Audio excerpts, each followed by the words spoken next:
ደክሞኛል አትበሉ፣ ሰልችቶኛል አትበሉ። ተስፋ መቁረጥ አይታይባችሁ። በትንሽ ነገር የምትበሳጩ፣ በትንሽ ነገር እንባችሁ የሚመጣ፣ በትንሽ ነገር የምትከፉ አትሁኑ። ችግራችሁን ለዓለም፣ ችግራችሁን ለእግዚአብሔር ነግራችሁ ሲሞላላችሁ ደግሞ ወደ ዓለም የምትሄዱ ሰዎች አትሁኑ። ችግራችሁን ለእግዚአብሔር ከነገራችሁት በደስታችሁም ሰዓት እግዚአብሔር ጋር ሆኖ አቢታን ያሆና በፊታቸው ያቆማት እግዚአብሔር እኛንም ያቆመናል። ማን ነው ያቆማችሁ ካላችሁ ብቃታችን አይደለም፣ ችሎታችን አይደለም፣ ቸርነቱ አቆሞናል፣ ምህረቱ አቆሞናል፣ ይቅርታው አቆሞናል።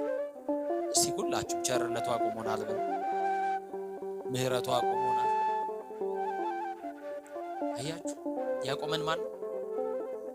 የእግዚአብሔር ቸርነት ያቆመን፣ የእግዚአብሔር ምህረት ያቆመን፣ የእግዚአብሔር ፍቅር፣ የእግዚአብሔር ደግነት ነውና በደግነቱ የቆማችሁ በምህረቱ የተደገፋችሁ ጠላት አይጥላችሁ፣ የሚወረወረውም አይመታችሁ፣ የሚገፋችሁም አይጥላችሁምና በማይጥለው በእግዚአብሔር እጅ ላይ ብቻ ተደገፉ።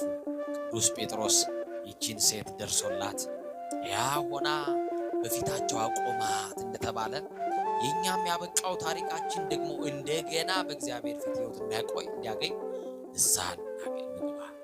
የተሰበርን በንስሐ እንጠገን። ንስሐ እንደ ወጌሻ ይጠግናል። ያደፈውን እንዳላልደፈ፣ የበደለውን እንዳልበደለ፣ ዘማዊውን ጻድቅ ያደርጋል። ሳሙና ነው፣ እንነጻበታለን። ከፊት ለፊታችን የጾም ሰዓት ነው፣ የስግደት ሰዓት ነው። እስቲ በዚህ ባለው እንኳን ጾም እንጠቀም ወገኖች። መኝታችሁን ተውት፣ ከአልጋ ውረዱ፣ እንውረድ፣ ራሳችንን እናውረድ። እውነት የለውላችሁ ግድ የላችሁ መሸታ ቤቱን ተውት። አው ጠጅ መጨለጡ ይቅር፣ ማርያምን በእኛ በደል ነውና እግዚአብሔር ሆይ ማራት፣ ታረቃት፣ ወደ ቀደመ ክብራችን መልሰን እንበል እስቲ። በአፍሪካ ነፃ የወጣች ሀገር ተብላ ዓለም የሚያውቃት ሀገር ዛሬ ግን ነፃነቷ ተገፍቶ ከቤት ወጥቶ መግባት የማንችልባት ሀገር ሆናለች። ወጥተን ምንገባባት ተኝተን የምናገኝባትን ቤት ሀገር እንዲሰጠን እንጸልይ ወገኖች። ይኸው አባቶቻችን ከመታረድ አባቶቻችን ከመገደል አልዳኑ። ማን ይጮህላቸው? ለመሞት እኮ ነው የገቡት። አዎ ሰማዕትነቱን እኮ ይፈልጉታል። አዎ መሳሪያ ያልታጠቁ በባታቸው የሚገደሉባት ሀገር ናት ኢትዮጵያ። አያችሁ። እና የእግዚአብሔር ልጆች ወደ እግዚአብሔር የምንመለስበት ሰዓት ይሁን። በቃ እንዲለን እግዚአብሔር በቃ ይበለን። እስቲ አሜን በሉ። አማኑኤል በቃ ይበለን። ከሱ ጋር የምንታረቅበት ንስሐ የምንገባበት የጥል ግድግዳ ፈርሶ ወደ እግዚአብሔር መቅደስ የምንገባበት ዘመን ያርግልኝ። እና አብይ ጾም ደግሞ ሰፊ ጉባኤ በዚህ ካቴድራል ተዘጋጅቶላችኋል። ሰማችሁኝ አይደል?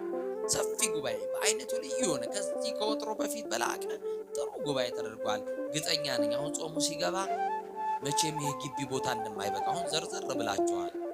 ያው ሐሙስ ናት ያላችሁን ቀን እንጠቀም ብላችሁ እንደሆነ አውቃለሁ። ኢትዮጵያዊ በጣም እንዳንበሳ ምን እንደሚወድ ታውቃላችሁ። አሁን ፈይል እንል ነው እንግዲህ።